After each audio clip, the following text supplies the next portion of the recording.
Happy birthday to you. Happy birthday to you. Happy birthday, dear Father.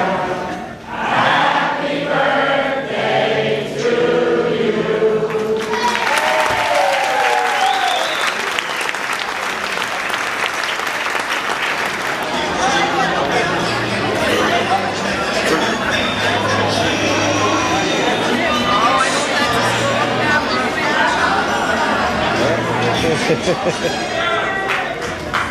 Well, first of all, may I thank you for everything. And may I tell you that I really mean it, as much as I can say, that this is for you as much as it is for me. That I can't exist without you. And I'm eternally grateful for the gift that you are. That you are. That means with all the warts that all of us have, because we have them. And that's why Christmas is such a wonder, that He came to save us as we are, and to love us. So I thought I'd share with you a little bit tonight about who I am and what I am and how I got here.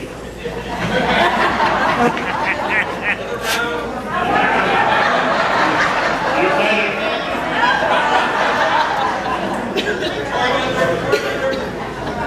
Somebody close our ears? Not yet. Not yet. I had been in college, and I was a senior year in Manhattan, and the Vietnam War was starting, and there was a whole lot of trouble. And there was a Christmas play in the parish I was in, the Lady of Angels. And the priest called up and he said, can you get some of the guys to come, because this is a girls' group, the Regina Channel Club is putting on a Christmas play. So we got a whole group of about, 7, 8, 10 guys, I don't know what it was, and they all came and shared in the Christmas play. And it was funny because one of the fellow who wrote it was a brother of the priest, and he had been to service, and he was writing it because he had this great devotion to Our Lady of Fatima, and he thought that something was going to happen in the Cold War, and he wanted everybody to know. And this was his way of getting to meet people and share these things. In the course of putting on the play, and then afterwards, then we gathered together in one of the guys' house. And on one of those Sundays, like a Sunday either after Christmas or after New Year's, the old priest in the Diocese of Brooklyn used to have what they call a syllabus. That is, they used to give talks 1 year on the Creed, 1 year on the Commandments, and 1 year on the Mass and Sacraments. It was a 3-year cycle. And so they had this subject, and it was a subject called indifference. And a priest by the name of Father Tom Campbell, who was a young guy then, he was ordained about 8 years. He got up and he said to the people, about 1,200, 1,400 people were at Mass. And it happened that all of these guys who were 20, one guy was 30, but 20 and up, and were not married, and most of them were at school, law school or something. We just went to the Mass that he said. He would have said like the 11 and 12 together. And he got up and he said, it doesn't make any difference to you whether you're a Catholic or not. And so we gathered in one of the guys' houses, and we were sitting there, and somebody brought up the topic, and everybody had heard the Mass. So we put on our coats and we walked up to the rectory, and we rang the bell, about 8 of us, I guess, or 10, I don't know how many. And we said, we want to see Father Campbell, and he said, oh yeah. And we said, we heard what you said today. We don't like it. We'd like to do something to say that it does mean something to us. And he said, come back Wednesday.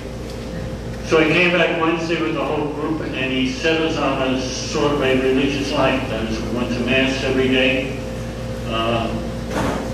Didn't seem hard. It didn't seem hard. And we started off on this life. And I remember then, not too much about it, but I remember one day, about 6 or 8 weeks later, I was getting on one of the trains coming home from school, and I was going to say something, and it was like a BS statement that you make, you know, and all of a sudden it was like, you don't have to do that. And it sort of rang true. And then if I could jump then, I was supposed to go down and join the Navy in the Easter week. A fella had come up and said, the Korean War is on and the Navy is short of personnel to work in setting up where the new guys coming in. And we want college graduates who have a business course. And I said, boy, this is great, because you'd either go to Bayonne, New Jersey, or to San Diego. Those are the only two places, and you'd be there for the length of the war. So I had gone to Mass every morning, and honestly, this sounds like a lot of baloney. The night before, my brother and I, who really weren't close at that time, he was a senior in St. Peter's, and I was in Manhattan College, St. Peter's High School. He wanted to talk, and we talked till 3 or 4 o'clock in the morning. And it was the only day in the whole year that I missed Mass, and I didn't wake up until noon. So it was too late to go down and join the Navy. So I put it aside and said, okay, I'll join the Marines or the Army or whatever. And about 3 weeks later, I was in church. I finished school early, and I got into church about 2 o'clock. And the first grade nuns were bringing the kids in for a prayer and a visit to church. And what do you think they were praying for? Vocations. So I heard this, and I left the church and went over and I rang the rectory bell, and I said, I hope I'm not trying to run away from the Army. And the priest said, if you are, this will be much worse than the Army.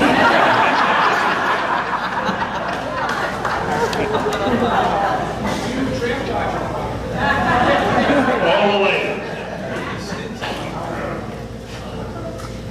So I graduated in June and July. I went back with the kids who taught Latin in St. Francis Prep. Had to make up all sorts of courses, and the Diocese of Brooklyn was a stickler for not only knowing things, but for having credits. How many hours did you take these things?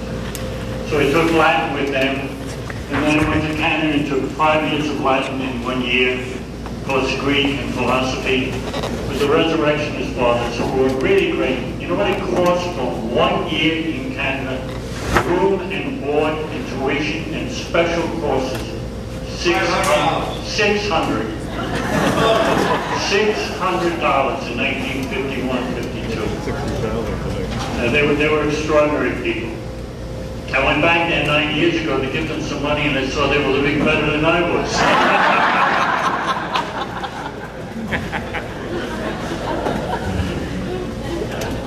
And then I went another summer coming back, and then into Huntington. Huntington was considered one of the 2 rocks of the seminaries. And rock, they didn't mean stability. They meant like the guys here now, Alcatraz, good enough. It was. I didn't mind it, but some of the guys really found it to be wicked. And it was not inhuman, but almost a little subhuman. So they had 50, I think, applications, all told, for first theology, and they had room for 38 or 35. And the other 15 were not accepted anyplace. So we got in and went through, and I think all it proved is, if you were happy there, and I was, that you could be a good monk. But I was ordained in 56, and I went to St. Thomas.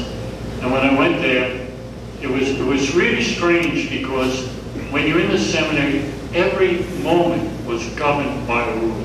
Every moment. And you came into a parish, and the pastor said, you have your soul to save, I have mine. And that was like, look, what do you want me to do? Well, just do. So it became a big thing of playing ball with the kids in the yard, going on trips. We had a 50-cent trip. A 50-cent trip would take you to, let's see, come on, don't forget. Okay. St. Francis Cabrini Shrine in Fort Washington, to the Music Hall, and to Howard Johnson. That was a 50-cent. The kids didn't pay, but that was a 50-cent trip. And then we had dollar trips, and we went to Washington and all this other stuff. Yeah, the same day, back and forth with all of these things. And it became a gift of warming the place. And then after 6 years, I was moved out of this very deep place. We had 15,000 confessions, 2 young priests a year, 15,000 a year. One day, I heard between 700 and 800 confessions on Wednesday before Easter. One day. Boy, would I have liked one of the services we do.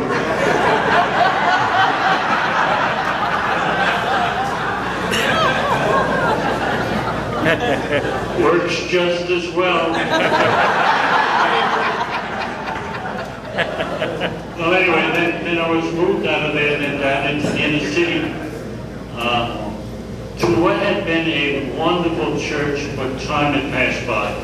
It was St. Patrick's by Kent Davey, used to be the chaplains for the Navy Yard. And it was a changing parish. It was 1/3 white, 1/3 black, and 1/3 Hispanic. There were 600 some odd kids in the school, where St. Thomas had 2,400. But it became one of the startling things. In the 20s, they had some money, so they painted the school. And this was 62, and it hadn't been painted since. And the rectory, the room I had in the rectory looked like something out of Tennessee Williams. Yeah. But it became maybe the most memorable 5 years of my life. There was a hall that had been abandoned when the new priest, Father Ed Stedman, who was a holy guy and a wonderful guy and a guy in AA and a guy that you would just love to death. He came, I walked in one day and I said, I'd like to try to paint the hall. And he said, Jack, I think you're crazy. But go ahead. We started on Lincoln's birthday and we finished before St. Patrick's Day, and it was 118 gallons of paint to paint this whole.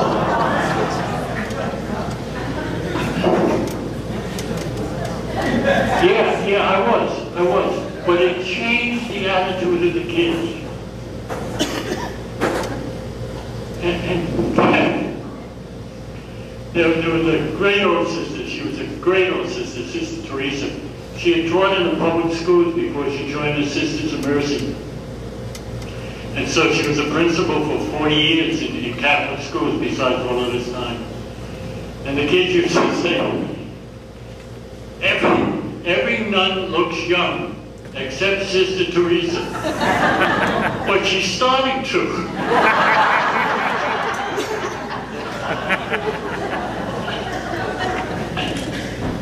When I was there, I got really sick. I don't know whether I came close to dying, but anyway, it was 3 weeks in isolation in the hospital with mono and hepatitis and pneumonia together. And afterwards, I couldn't work too well, and I was sent out of St. Patrick's and into a Lady of Mercy, and I was there for 18 years. It was a strange place. The priest in charge was one of the most wonderful, holy priests I ever met in my life. And yet when he died, if I had been asked to give the eulogy, I would have said that, and I would have said it the same thing, at the same time, but it was one hell of a son of a bitch. But I think, but I think that was so important because, you know, we all are compositions of yearning for God and a disaster waiting within us. And he was both. And yet he was really, I mean it, he was really holy. And he tried as hard as any priest I ever knew to please God. But there were these powers within him of destruction that hurt people terribly. So that when he died, people who he was really close to were nowhere to be seen at the wake or at the funeral. And it was a lamentation almost of what we can do in terms of both good and not so good. It really was. And finally then I came into St. Anselm. When I came and somebody from the bishop's office said, oh, their knees are over there, so I said, okay, and I went. and they really didn't need me at all. And so the early years became a difficult situation in which, now, not in terms of the rectory and in terms of the service, you know, but later years, and then they warmed, and the people warmed, and there were many Bible study classes and many prayer groups and exposition of the Blessed Sacrament. And yeah, come on now. Rose, as you know, and Therese and Rick sing, and they pray for us, and they play for us. And they pray for us? That too. Well, anyway, it was so delightful.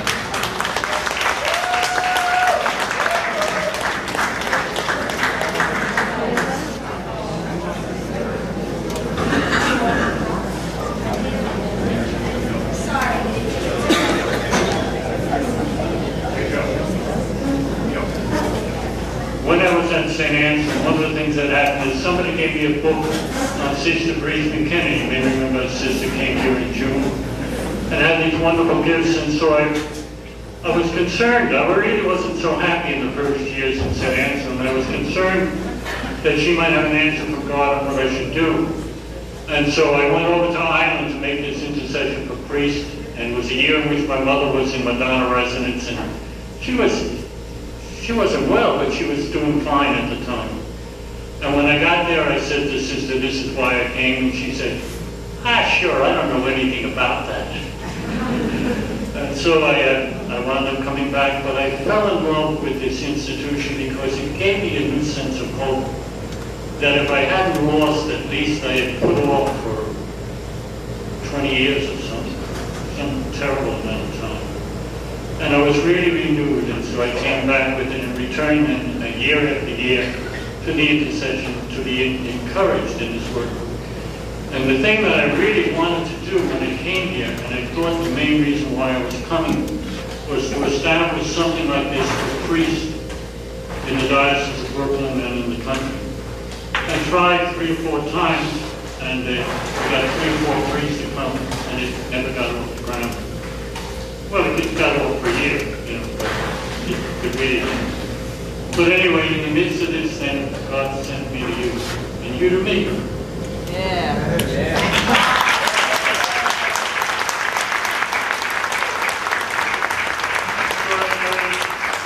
I remember I was here only a week, and there was a sick call, and I went out like this, and I was coming back, and somebody said, "What are you dressed like that for? Everybody knows who you are." And so now, usually when I go like this, they say, "You're going for a job interview?"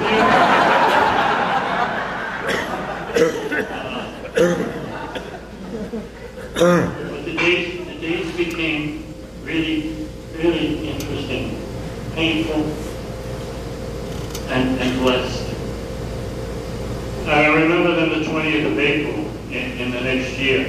I had been to a confirmation, and I returned home late at night, and there was a police car waiting to take me to Children's Hospital, Long Island Jewish, which, by the way, if you've never been there, is a remarkable, holy place.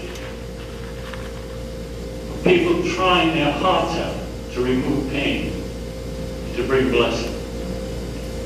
Anyway, I was there Thursday night. Friday, if anybody could remember, we had special holy hours in our church. I was there Friday.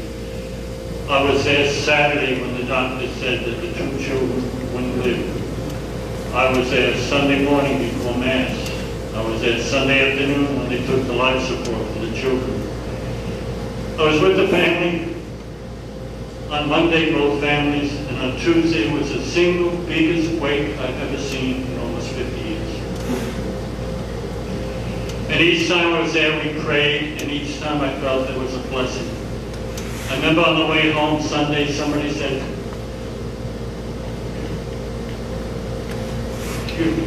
"Healing has already begun." And I was waiting for the Mass, which was in St. Francis de Sales the next day. And I was like mentally blocked out. I'm somebody who's affected by sickness, but not by death. And so when my sister died, and my father died, when my mother died. They're gone to God. And that's about it. But I got to this point, and I wrote out the night before, and I seldom do, if you know me. I just sort of try to pray and try to think. And I couldn't think of anything to say. And it was up at 6 o'clock the next morning. It was at church. And a voice came. And it said, "Lead him to my mother."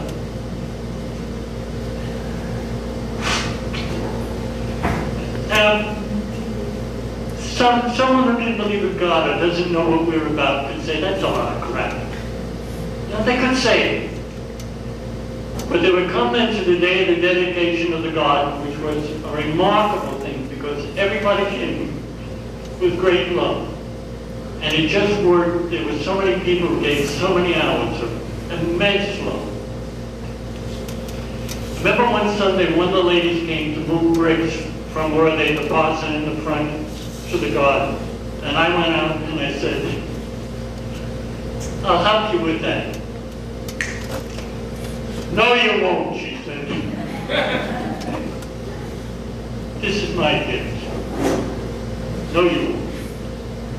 And when it came that day, and everybody was present, and while it had rained hard the Friday night before, there was no rain on Saturday and no rain on Sunday. In the midst of the prayer, for two children, 4 years old, who called one another rainbows, there were two giant rainbows in the sky. So much so that people were startled. A young girl came running over and said, "What is this? What is this?"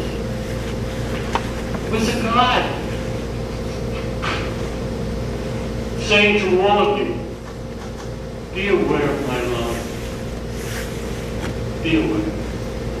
And so we've been here these years, and they've been years of smiles and of prayer and of growth and of beauty, of children running up and hugging you. So much so that together with the very first place, like a first child, it's been extraordinary. And I look at you, and whether you know it or not, I tell you as truthfully as I can, in your faces I find God. So be aware of it. So this isn't really a celebration that I'm 75. Who gives a hoot? What is it? What is it? But it's a celebration of our love one for another in Jesus. So I thank you, and I praise you, and I ask that you pray for me, as I'm sure you do. So, my wonderful friends, we don't have a party tonight. If you just stay here and moan, I'm leaving.